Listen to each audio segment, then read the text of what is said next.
Bonjour. Aujourd'hui, je vais vous présenter quelques extraits du maître de Nisargadatta Maharaj et Ranjit Maharaj, entre autres, à savoir Siddharameshwar Maharaj, dans ce très beau petit livre Paroles immortelles, Vachanamrut, publié aux Deux Océans.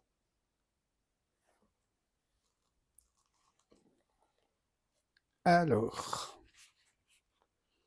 on commence par une petite histoire. L'histoire d'un ivrogne idiot. Êtes-vous différent de lui?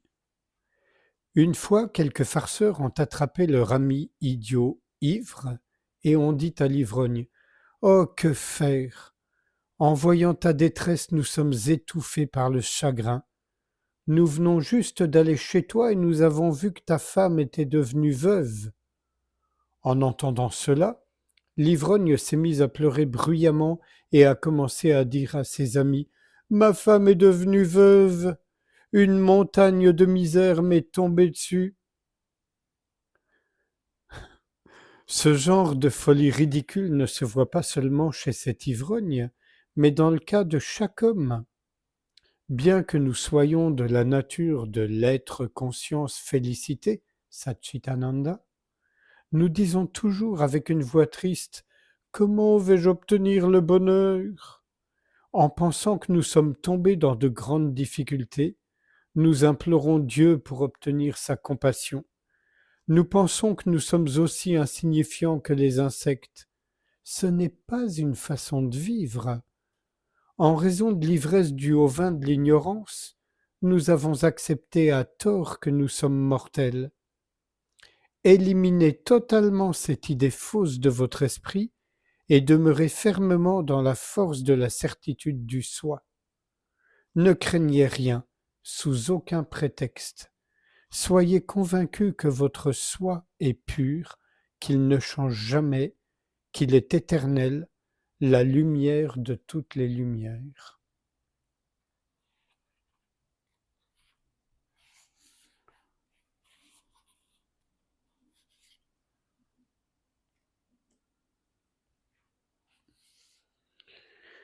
Discerner le soi du non-soi. En réfléchissant sur le soi et le non-soi, je vois qui je suis et qui je ne suis pas. Les os, la chair, le sang, etc., le corps composé des 5 éléments, je ne suis pas cela. Mais celui qui connaît tout, le témoin de tout, ce soi, Atman, je suis. Celui qui fait, qui jouit, c'est le soi. Et ce qui est vu et ce qui apparaît est le non-soi. De la même manière, pensez à l'univers. Le soi est dans toutes les créatures, et cette faculté de connaissance imprègne tout. Le soi intérieur dans le corps est le Seigneur Ishvara, ou le Dieu de l'univers.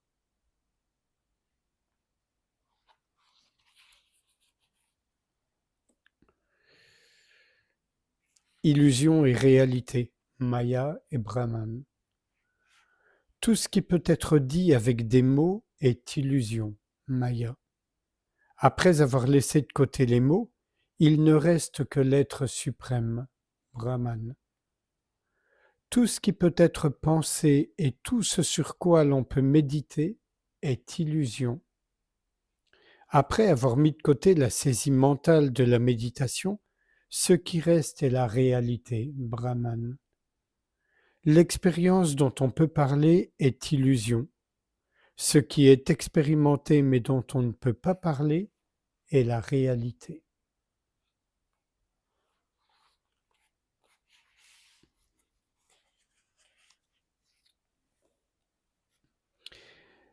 Cassez l'habitude de la personnalité.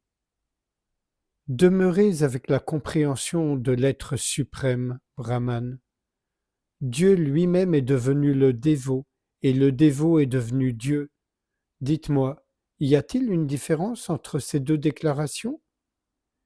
Bien qu'il soit vrai qu'il n'y a pas de différence entre le dévot et Dieu, en disant Dieu est devenu Dieu est devenu le dévot, l'ego est détruit.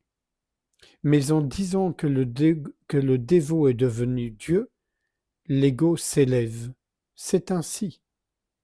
En devenant Dieu, il y a une certitude totale et un désintéressement. Le succès, la célébrité, etc. Tous sont ses gloires, libres de soucis et dotés d'une expérience de joie infinie. Celui qui vit comme un corps doit supporter les souffrances du corps. Le corps est une maison de misère. Cela étant, il est en effet étrange pour un chercheur de recouvrir l'identité de la personne, Jiva. Si l'on est roi, voudrait-on devenir le maître d'un caniveau? Est-ce que cela a du sens? Par conséquent, en rompant avec la vieille habitude de dire je suis une personne, restez toujours avec la compréhension de l'être suprême. Après avoir acquis la connaissance, ne vous accrochez pas obstinément à l'ego basé sur l'identification au corps. Vous êtes l'être suprême, alors jouissez de la gloire de l'être suprême.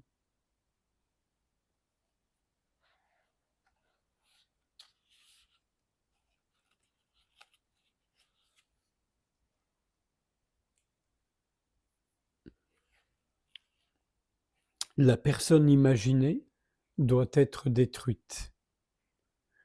Je suis est un sentiment. Abandonnez ce sentiment et ensuite, quel que soit l'état dans lequel vous êtes, demeurez uniquement dans cela. Ne tombez pas dans les doutes. Est-ce que je me suis séparé de mon vrai soi ou quoi? N'entretenez pas une telle illusion. Le soi suprême n'est jamais défiguré, mais malgré tous les efforts, il ne devient pas nouveau. Lorsque la personne imaginée est partie, alors le soi suprême, qui était là depuis le début, demeure toujours présent. Et un dernier extrait, qui en fait n'est pas un extrait de Siddharameshwar, mais d'un ouvrage qui s'appelle le Dasbot. Quand nous essayons de le tenir, nous ne pouvons pas le tenir. Lorsque nous essayons de le quitter, nous ne pouvons pas le quitter. Cela est ici et là, et seul cela est. Cela est l'absolu, Parabrahman.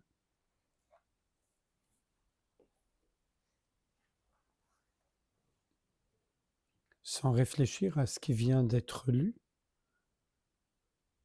si vous le voulez bien, nous pouvons passer un instant en silence, sans rien faire d'autre que ne pas imaginer, c'est-à-dire ne pas donner d'aliment à la personne qu'on croit être, qu'on pense être, avec ses pensées, ses sensations, ses émotions, mais plutôt être ouvert à ce qui constate tout cela. Et une bonne façon d'être ouvert à ce qui constate tout cela, c'est de ne rien faire du tout, juste être ouverture.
Je vous remercie. À bientôt.